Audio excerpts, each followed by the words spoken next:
ورحمۃ اللہ وبرکاتہ۔ محترم بھائی نے جی ایک حکمر کے متعلق ایک روایت کے کچھ الفاظ بھیجے ہیں، کہتے ہیں جی اس کی تخریج اور تحقیق درکار ہے اور جرا بھی مطلوب ہے۔ سوال سے تو بھائی ایسے معلوم ہوتا ہے کہ بھائی کو پتا کہ یہ روایت صحیح نہیں ہے، اسی لیے بھائی نے یہ کہا کہ جرا مطلوب ہے۔ بہرحال انشاءاللہ کچھ عرض کر دیتے ہیں جی محترم بھائی، یہ روایت جو ہے طبرانی اوسط کے اندر جلد 1 صفحہ 6 حدیث نمبر 3، مسند ابی یعلا کے اندر 2094 نمبر پر جی۔ اس کے علاوہ جی یہ روایت سنن دار قطنی میں 3601 نمبر پر اور سنن دار قطنی 3602 نمبر پر، السنن الصغیر امام بہقی کی جی 2544 نمبر پر، امام بہقی کی السنن الکبریٰ 13760 13761، اسی طرح 14383 14384، پھر اس کے بعد یہ معرفت السنن والآثار امام بہقی کی 14272، اور اسی طرح المطالب العالیہ کے اندر 1653، امام اوکیلی کی الضعفاء الکبیر جو بڑی ان کی کتاب ہے 4 جلدوں میں، کتاب الضعفاء الکبیر، اس کے اندر جلد نمبر 4 صفحہ نمبر 235 پر، اور ناسخ منسوخ پر ابن شہین رحمۃ اللہ علیہ کی لکھی گئی کتاب، اس میں جلد 1 صفحہ 395 حدیث نمبر 511 اور 512 جی یہ اس کی تخریج ہے جی۔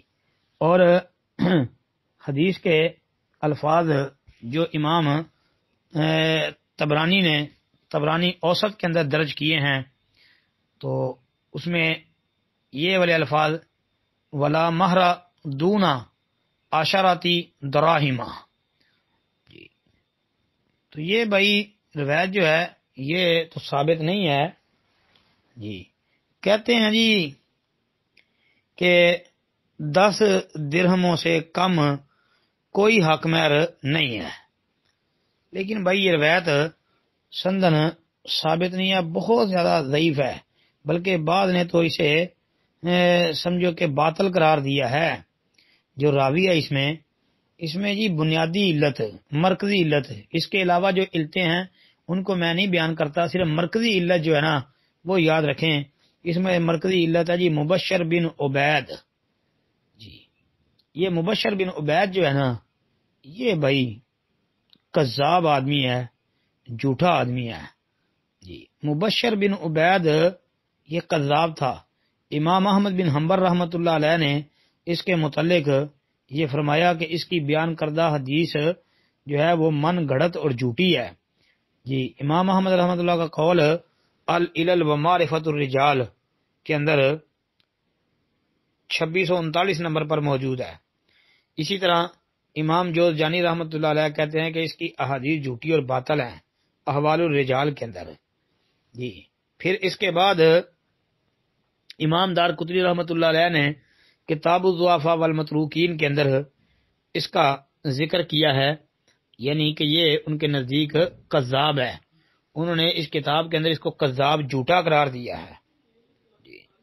پھر بھائی اس کے علاوہ امام دار قطنی رحمۃ اللہ علیہ نے سنن دار قطنی کے اندر اس کی روایت کے بعد جو ہے نا اس کے اوپر جو جرح کی ہے نا وہ ان لفظوں کے ساتھ ہے کہ متروک الحدیث، کہ یہ متروک الحدیث ہے، ساتھ میں کہا یادہ الحدیث کہ حدیثیں وضع بھی کرتا ہے۔ پھر ایک دوسری جگہ پہ امام دار قطنی رحمۃ اللہ فرماتے ہیں کہ متروک الحدیث اور اس کی احادیث منکر ہیں، یعنی کہ جن کی مطابقت بھی نہیں کی گئی جی۔ اس طرح امام دار قطنی رحمۃ اللہ علیہ نے اس کے اوپر کلام کیا ہے۔ اور حافظ ابن عدی رحمۃ اللہ علیہ وہ فرماتے ہیں اس کی سند باطل ہے، اس کو سوائے مبشر بن عبید کے کوئی بیان ہی نہیں کرتا، الکامل جلد 7 صفحہ 418۔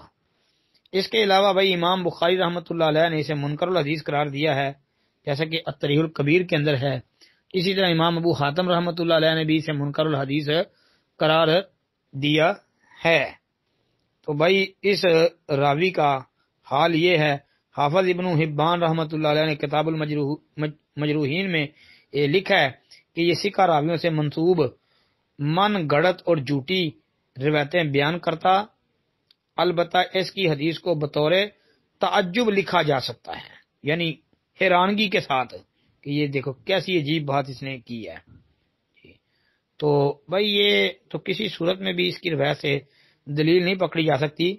پھر یہ دیکھیں جو روایت یہ پیش کرتے ہیں ان کو سوچنا چاہیے کہ امام بہقی رحمۃ اللہ علیہ نے اس روایت کو نقل کرنے کے بعد معرفت السنن والآثار میں یہ لکھ دیا ہے کہ قد اجمع اہل العلم بالحدیث علی ترک حدیث ہی، کہ مبشر بن عبید کے متروک الحدیث ہونے پر محدثین کا اجماع نقل کر دیا ہے امام بہقی رحمۃ اللہ علیہ نے۔ حافظ ابن حجر اسقلانی رحمۃ اللہ علیہ نے الدرایا کے اندر لکھا ہے اسنادہ واہن، کہ اس کی سند ضعیف ہے۔ کیوں؟ فیہ مبشر بن عبید وہو کذاب، اس لیے کہ اس میں مبشر بن عبید ہے اور وہ کذاب ہے۔ تو اس کے علاوہ بھی بھائی علت ہے، لیکن میں نے اس کو چھیڑا نہیں، صرف میں نے مرکزی علت پر بحث کی ہے۔ باقی حنفیوں نے بھی بھائی اس روایت کے اوپر کلام کیا ہے۔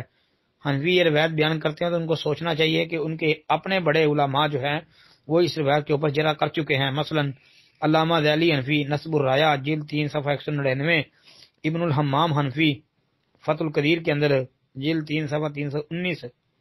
جی پھر اس کے علاوہ جی اور بھی کئی ایسے حنفی علماء ہیں جنہوں نے اس کے اوپر جرح کر دی ہے۔ تو لہذا بھائی یہ روایت کی کوئی سند بھی ہمارے علم کے مطابق کوئی سند بھی ثابت نہیں ہے اس کی جی۔ تو لہذا حق محرگ جو ہے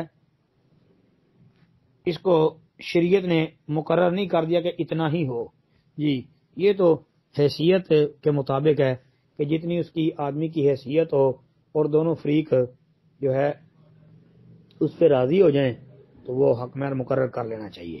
السلام علیکم ورحمۃ اللہ وبرکاتہ۔